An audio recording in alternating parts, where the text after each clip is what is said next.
Bismillahirrahmanirrahim. Assalamualaikum warahmatullahi wabarakatuh. Alhamdulillahi rabbil alamin. Allahumma fasalli wa sallim ala sayyidina wa nabiyyina wa maulana Muhammadin wa ala alihi wa sahbihi ajma'in, amma ba'du. Kembali kita melanjutkan pelajaran kita di dalam kitab Nasaihul Ibad, nasihat bagi hamba-hambanya, yang dikarang kitab ini oleh Syekh Muhammad Nawawi Al-Bantani.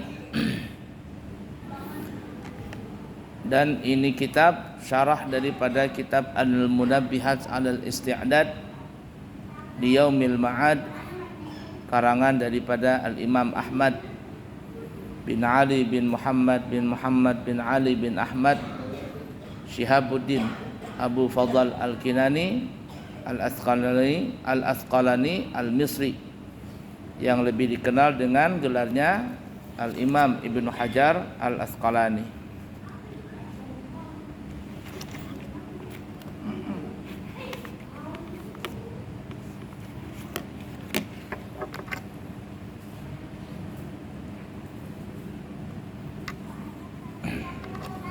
Baiklah, mari kita lanjutkan.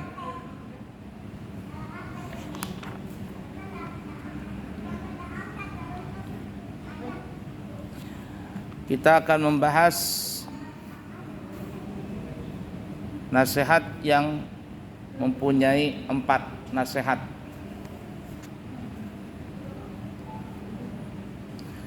Di dalam kitab ini, nasihat yang memiliki 4 nasihat itu terdiri daripada 37 nasihat. 37 nasihat. Di antaranya itu ada 8 khabar, yakni dari hadis Nabi, dan sisanya itu adalah athar.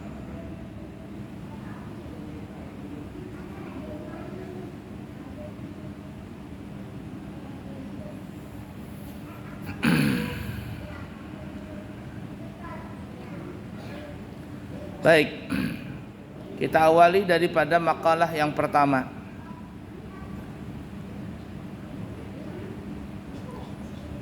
Nabi kita Muhammad sallallahu alaihi wasallam bersabda kepada Jundub bin Junadah. Jundub bin Junadah ini gelarnya adalah Abu Dzar Al-Ghifari. Apa kata Nabi?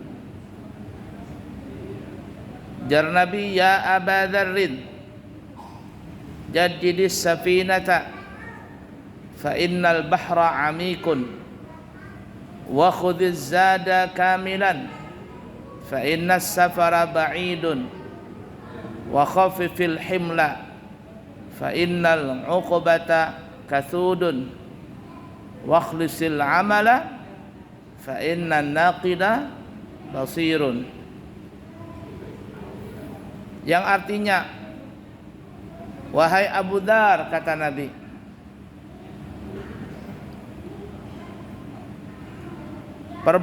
perbaharuhilah atau perbaikilah kapalmu, karena sesungguhnya lautan itu sangatlah dalam sekali. Ini kata-kata kiasan ya. Dan bawalah bekal yang banyak, karena musafir ini sangatlah panjang. Dan ringankanlah bawaan muatanmu, karena sesungguhnya bukit itu sangatlah terjal sekali. Dan ikhlaskanlah olehmu di dalam beramal, karena sesungguhnya nakodanya itu, inspekturnya, pemimpinnya adalah orang yang sangat cermat dan jeli.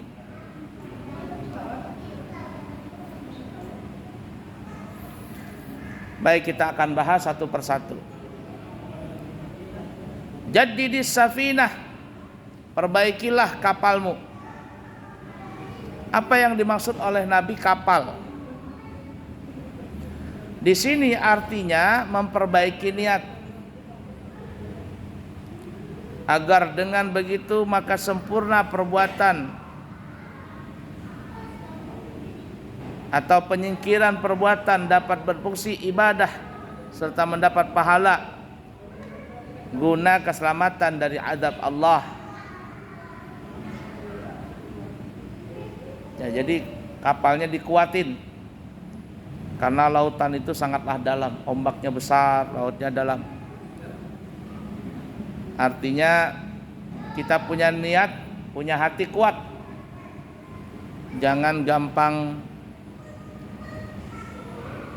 putus asa, jangan gampang bersedih di dalam urusan apapun juga.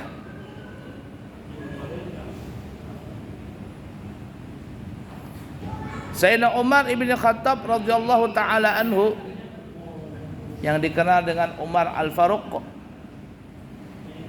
pernah menulis surat kepada Abu Musa Al-Asy'ari.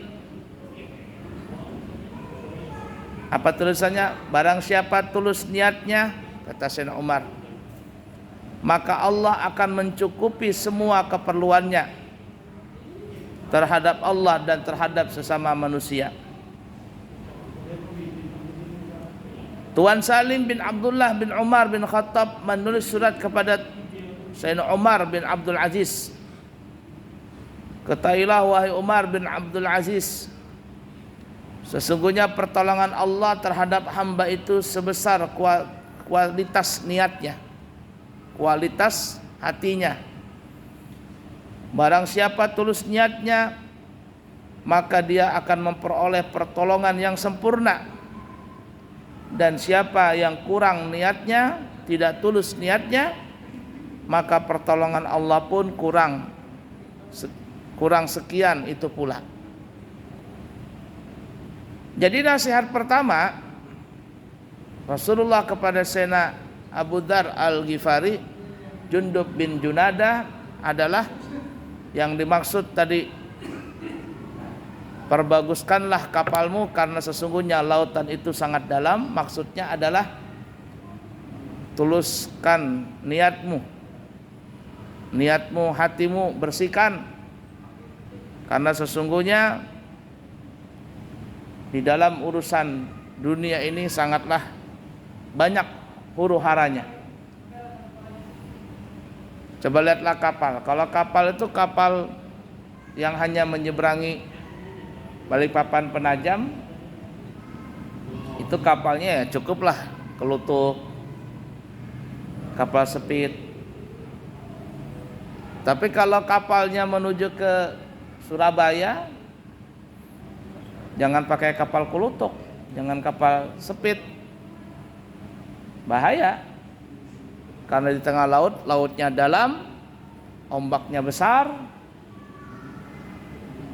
Nah, jadi yang dimaksud tadi adalah kuatkanlah hatimu, ikhlaskanlah niatmu, karena di dalam urusan apapun itu memang sangatlah berat sekali. Tapi bagi yang tulus ikhlas, hatinya bersih, hatinya tenang, maka bagaimanapun besarnya ombak kehidupan ini, susahnya dalam mengarungi hidup dan kehidupan ini, itu mudah akan dilalui. Kenapa? Karena hatinya sudah diserahkan kepada Allah.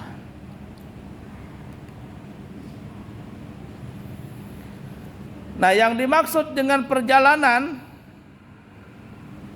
tadi ada yang kedua, kata Nabi, bawalah perbekalan yang sempurna. Karena perjalanan ini sangatlah jauh.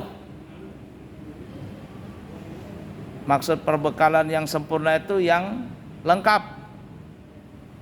Kalau orang mau pergi kemana namanya nih, pergi naik ke gunung, puncak gunung umpama, maka dia harus mesti bawa perlengkapan yang berkaitan dengan gunung itu. Ialah bawa tali, mungkin dia bawa sapu tangan, kaos tangan, jaket dan sebagainya. Karena seperti itu diperlukan. Kalau orang pergi ke tengah laut ingin memancing, maka yang diperlukan, yang perlu dia bawa adalah pelampung. Jangan sampai lupa. Alat-alat keselamatan di tengah laut itu perlu dibawa. Jangan sampai ditinggal. Orang mau berangkat umrah, ya, insya Allah nanti saya tanggal 12 Maret berangkat bawa rombongan, insya Allah. Orang yang mau berangkat umrah mesti diberikan kelengkapan yang berkaitan dengan umrah. Makanya kalau orang umrah itu diberikan nanti koper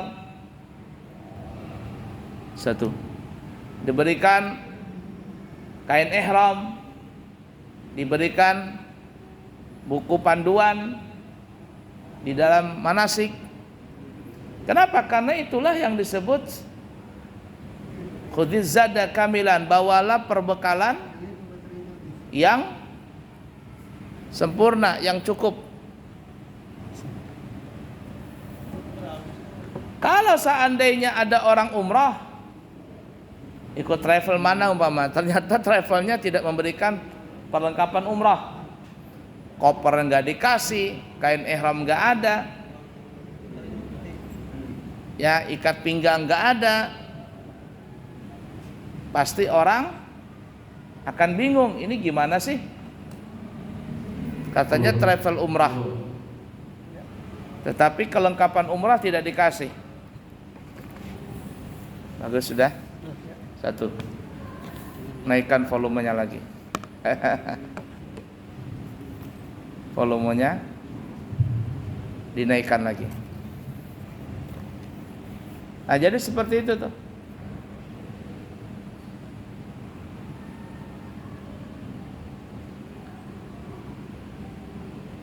Orang musafir, insya Allah nanti tanggal 26 Februari saya akan memberikan pelajaran manasik umrah di pesantren bagi jamaah yang berangkat.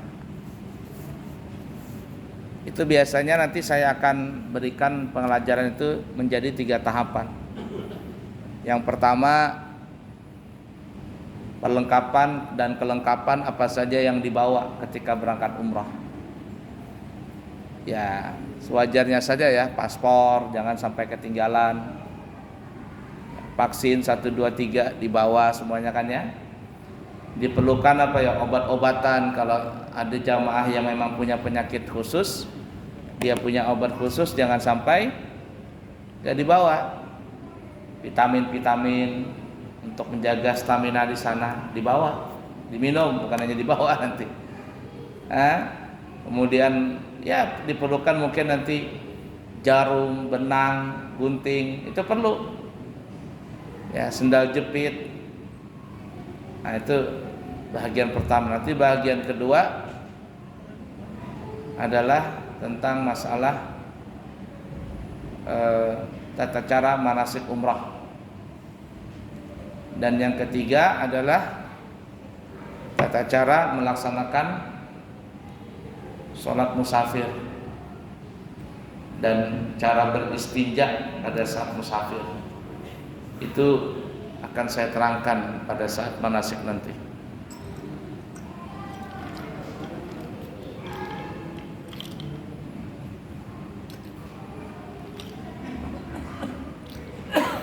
Nah, begitu ya kata Nabi tadi.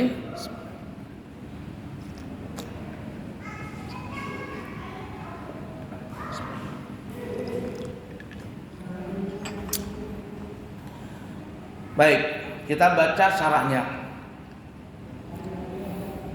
Yang dimaksud perjalanan jauh, tadi kata Nabi, bawalah perbekalan yang lengkap, karena perjalanan kalian itu sangatlah jauh sekali.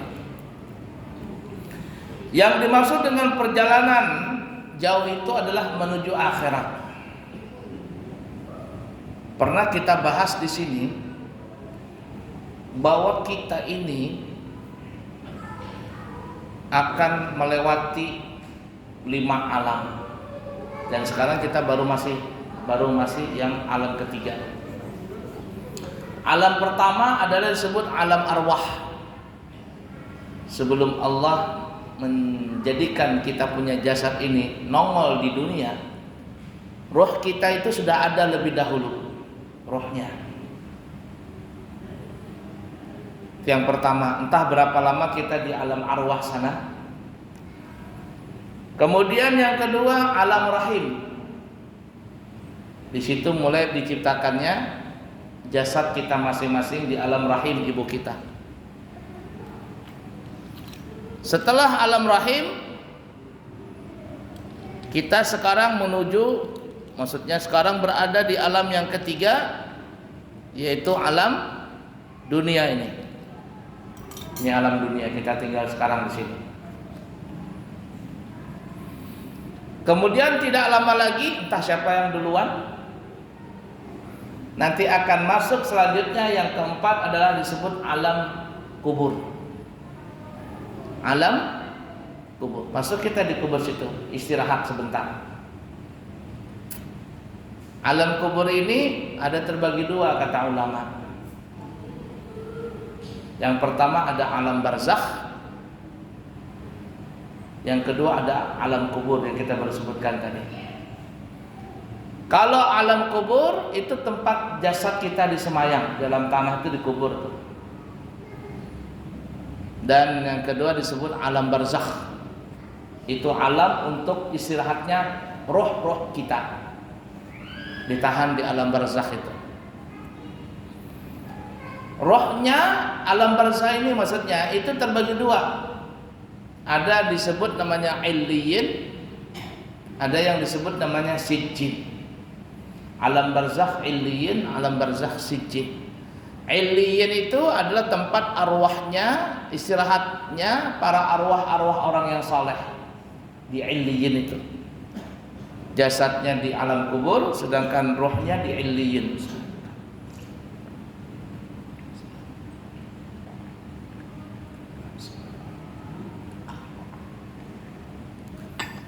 Tapi untuk orang-orang yang jahat di dunia ini, nanti Allah letakkan rohnya itu adalah di sijjin. Sijjin itu bahasa kitanya penjara. Di penjara rohnya orang jahat tadi. Dan memang sebenarnya kalau orang sudah meninggal dunia, itu rohnya nggak kemana-mana. Ya di antara illiyin atau sijin saja.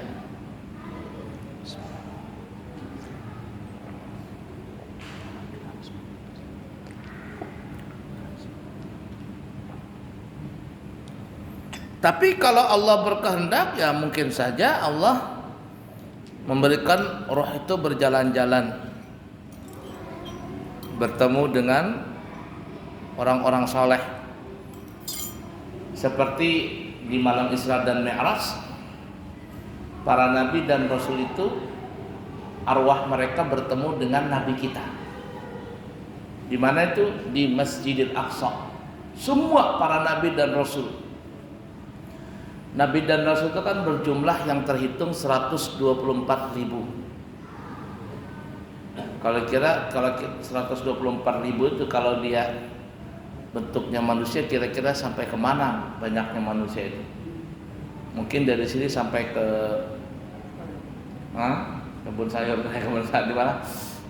Di Karanganyar situ mungkin manusianya. Bisa lebih. Tapi Masjidil Aqsa yang tidak terlalu besar itu bisa menampung 124.000 nabi dan rasul. Kenapa? Karena yang datang di situ adalah arwahnya para para nabi dan rasul.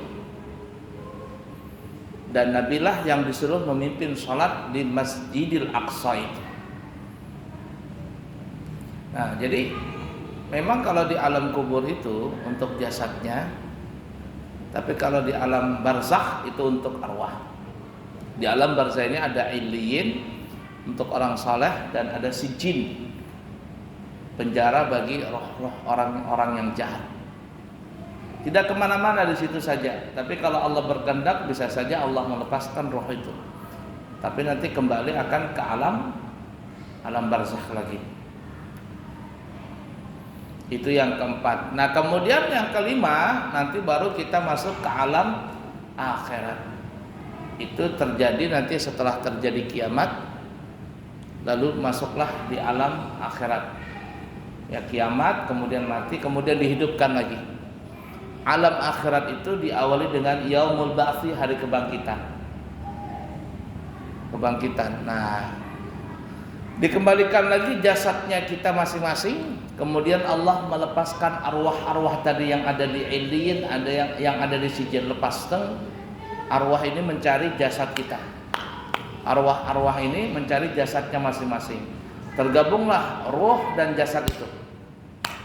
Lalu hidup kembali, keluar dari alam kubur, itu yang disebut sudah menuju alam akhirat. Setelah kita bangkit dari kubur itu nggak ada lagi kematian. Tidak ada lagi kematian, kekal abadi. Nah di alam akhirat ini perjalanannya panjang lagi.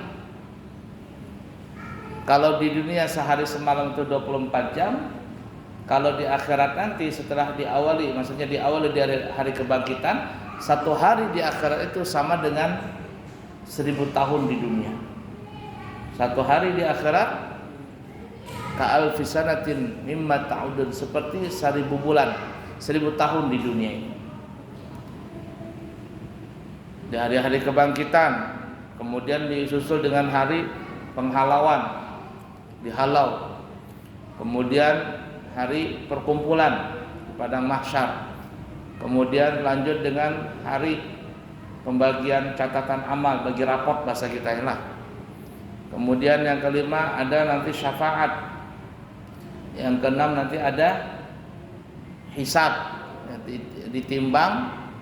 Kemudian yang keenam tadi yaumul hisab, hari mizan, hari penimbangan. Kemudian hari hisab, penghitungan.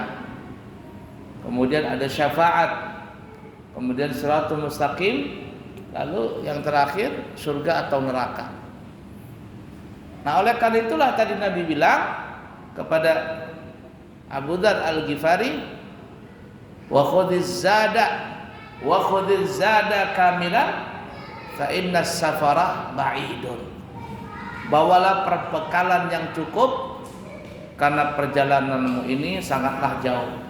Yang dimaksud perjalanan itu adalah akhirat. Sedangkan yang dimaksud dengan bekal tadi apa? Yaitu tanggung jawab urusan di dunia ini. Jadi urusan di dunia ini penting sekali ya. Jadi kalau ada yang mengatakan dunia itu enggak penting, oh enggak, dunia itu penting.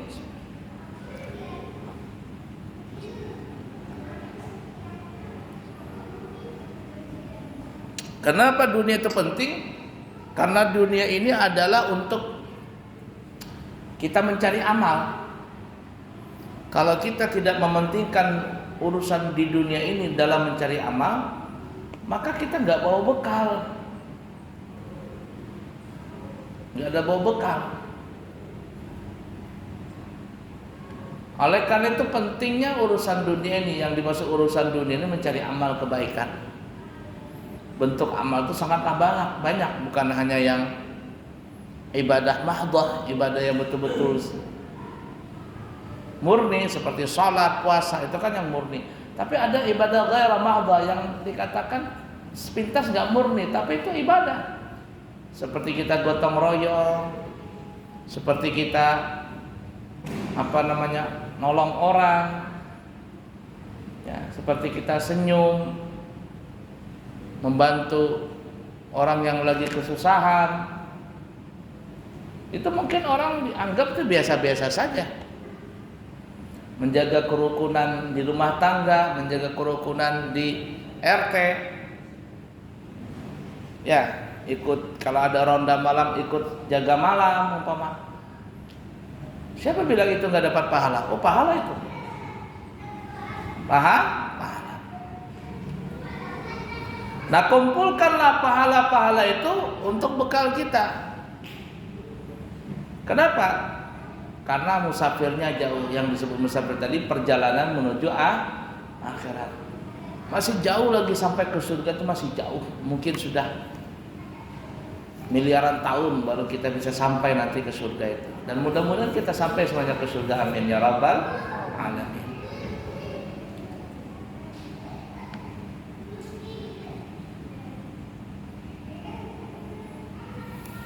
Kemudian yang selanjutnya, wa khaffifil himla fa innal 'uqbata kathudun. Fa innal 'aqabata kathudun. Dan Nabi, ringankanlah beban muatanmu, karena tingginya, terjalnya bukit itu. Yang dimaksud ringankan beban itu adalah urusan dunia itu jangan sampai terbawa sampai ke akhirat.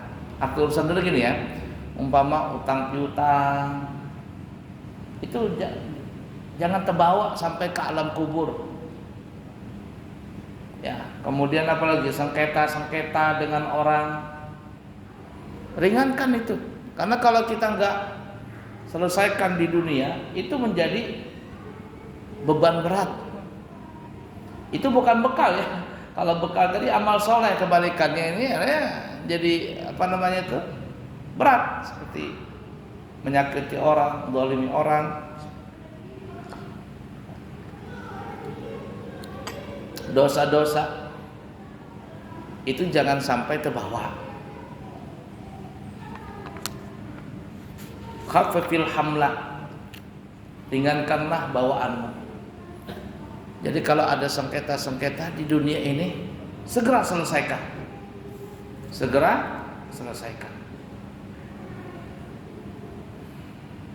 Jangan sampai terbawa ke mati.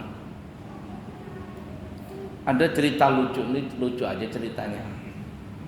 Jadi ada seorang bapak itu hendak meninggal dunia.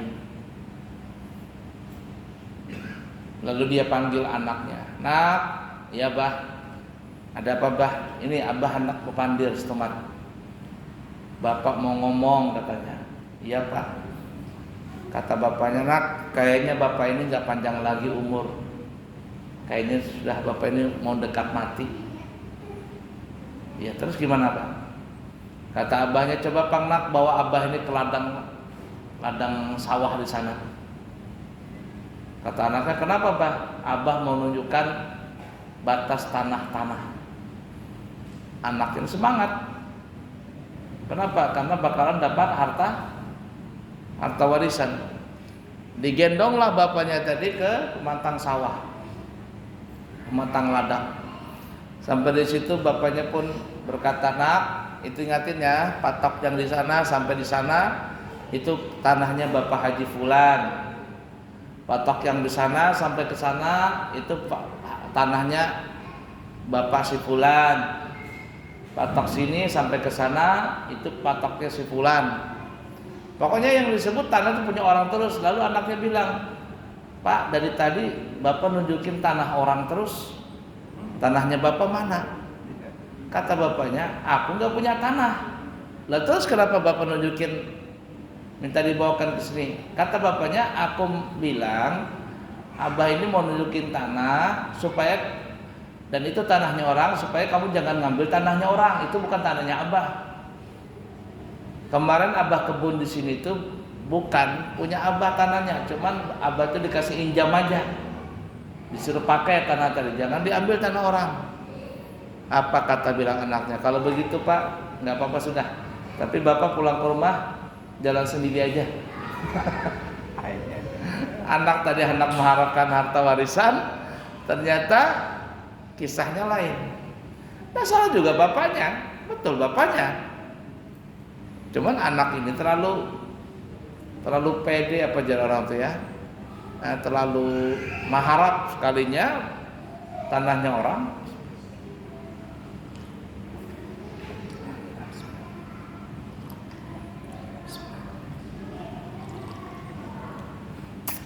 Sedikit lagi ya. Kemudian selanjutnya terakhir wakhlisil amala fa innan naqila basirun, dan ikhlaskanlah di dalam beramal karena sesungguhnya inspekturnya sangatlah jeli sekali. Yang dimaksud ikhlas dalam beramal artinya kalau kita melakukan kebaikan-kebaikan, kita itu harus ikhlas karena Allah Ta'ala.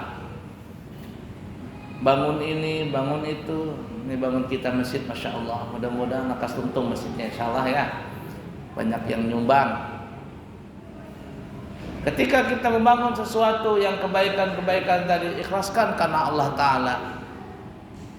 Kenapa? Karena kalau kada ikhlas, inspekturnya yakni Allah Ta'ala itu sangat jeli. Mungkin kalau di dunia orang bisa saja berkata saya ikhlas dalam beramal.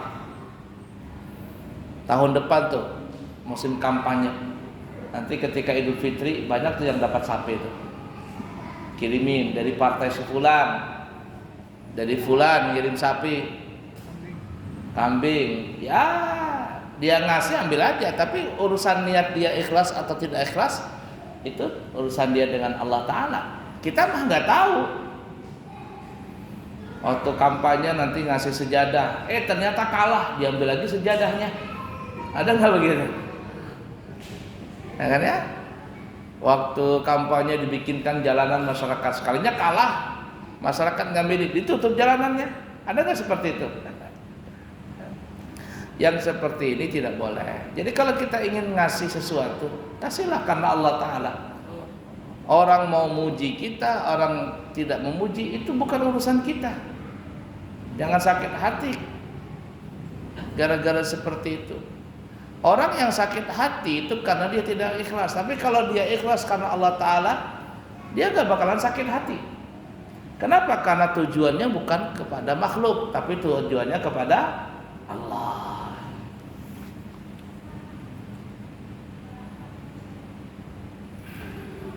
Sebagaimana disebutkan di dalam sabda Nabi, akhlisil amal yajzika minhul qalil. Tuluskanlah perbuatanmu itu karena Allah, maka perbuatan yang kecil akan dapat mencukupimu.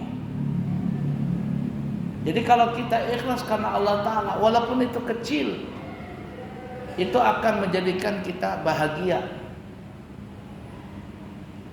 Contoh seperti ada orang mengasihkan sesuatu hadiah. Kita umpama ulang tahun ya, dikasihkan hadiah. Ada orang ngasih kado, kata orang ini, mohon maaf Pak, jangan lihat hadiahnya, tapi lihatlah ketulusan orang yang memberi. Sebenarnya orang yang memberi ini ingin memberikan yang lebih besar, tapi karena dia kondisinya nggak mampu, ya segitu aja. Kita mesti wajib menghargai pemberian orang itu. Jangan dilihat nilainya, tapi dilihat keikhlasan dia memberi tadi. Nah, ketika dia ikhlas memberi tadi, kita menerimanya dengan juga ridha, pasti kita akan membalas orang itu dengan kebaikan yang banyak. Kita akan ingat kebaikan dia. Dulu orang tuh ngasih aku loh, walaupun kecil, tapi memang kondisinya seperti itu, tidak ada masalah. Kita bisa ngasih orang itu balasan yang lebih besar. Dulu ada seorang ya, anak kecil masih sekolah SD gitu. Anak ini bukan orang kaya, orang miskin. Dia nggak bisa, dia mau beli singkong goreng, tapi nggak punya uang. Nah, kebetulan yang jualan singkong ini lele, kata orang Balikpapan, lele. Dia ngelihat anak ini kasihan mau belanja nggak punya uang, tapi lele ini dia ngasih singkong anak itu. Dikasih singkong yang mana? Singkong yang ujungnya itu nah, bawahnya singkong itu kan kecil kan, itu kan kurang empuk biasanya. Itu aja dikasihkan. Karena kenapa? Kondisi tukang lele ya dia hanya memberi seperti itu. Kalau memberikan yang banyak lagi dia, ya bahasa kitanya nggak untung. Jadi anak itu duduk setiap hari begitu dikasihkan ujungnya singkong tuh, buntutnya singkong, singkong goreng. Itu kan kurang enak rasanya, kurang empuk. Tapi karena si anak ini memang perlu makan, dia terima. Dan kondisi si lele gorengan tadi cuma bisa ngasih itu, tiap hari dikasih itu. Sampai anak ini lulus SD. Bertahun-tahun anak ini sudah tidak pernah ketemu lagi dengan si lele ini. Sudah bertahun-tahun. Sampai akhirnya si anak ini subhanallah memang rezekinya baik, anak ini sukses. Dia sampai kuliah, dia jadi orang kaya dan seterusnya. Nah, waktu dia kecil dikasih singkong itu, karena dia dikasih singkong, jadi akhirnya anak ini nggak jadi bahan ejekan dari teman yang lain. Karena kan kalau ada anak nggak belanja kan nanti dikatakan, ih miskin kan gitu tuh, sedih hatinya. Tapi karena dia punya singkong, nggak dihina. Dan ketika dia nunjukin singkong kepada teman-temannya itu, bukan ujungnya yang kecil, tapi dibalik yang besar. Nah, aku bisa beli katanya. Ini singkongku katanya. Jadi anak-anak yang lain tidak menghina kepada anak ini orang yang miskin. Lalu anak ini bekerja jadi orang kaya, sukses lah. Setelah dia sukses, dia ingat kebaikan si lele dulu yang setiap hari memberikan buntutnya singkong itu. Gara-gara buntut singkong itu, anak ini gak pernah dicaci maki, dihina atau dibully dengan teman-temannya. Datanglah anak yang sudah sukses nih, kaya raya, datang ke tempat sekolah dulu. Ternyata dia lihat tukang singkong itu masih ada. Tukang singkong itu masih ada. Lalu anak ini mendatangi si tukang singkong. Tukang singkong nggak tahu ini anak yang dulu pernah dia tolong. Lalu dia beli, saya beli ujung singkong. Ada nggak? Ada. Ketika dia beli, si lele ini bingung, ini orang kaya kok belinya ujung singkong tadi, 1 biji lagi. Setelah dia beli 1 biji, dimakan di situ sambil berkaca-kaca si orang kaya ini kepada si lele. Lele nggak ngerti, diperhatikan terus siapa. Lalu dibayar, dia mau bayar si anak ini, dia bayar dengan apa namanya itu, tiket umroh. Tiket umroh. Kata lele tadi, ini apa maksudnya? Ini tiket umroh, Le. Saya mau umrahkan Pak Le. Kaget. Kok bisa kau umrahkan saya? Siapa kamu? Kok kenal dengan saya? Le, katanya dulu saya pernah sekolah di SD ini. Setiap hari Lele ngasih ujung singkong itu. Gara-gara ujung singkong itu saya nggak pernah dihina sama teman saya. Kayak saya dianggap saya punya uang. Kalau saya nggak punya singkong, saya dihina. Nah, atas kebaikan Lele itu saya teringat terus sampai sekarang. Dan inilah balasan saya kepada Lele. Itu yang tadi kita bilang, jangan dipandang nilainya, tapi yang dipandang keikhlasannya. Walaupun kecil kita beramal, tapi kita ikhlas, kita akan memperoleh yang besar yang Allah akan berikan kepada kita. La ilaha illallah. Wallahu a'lam bishawab. Cukup dulu ya. Hah? Ada yang bertanya? Saya kembali bertanya Pak ya. Kamu tanya? Bertanya-tanya? Ya.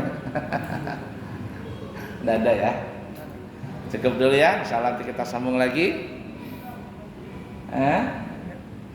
Di kesempatan yang akan datang. Insya Allah.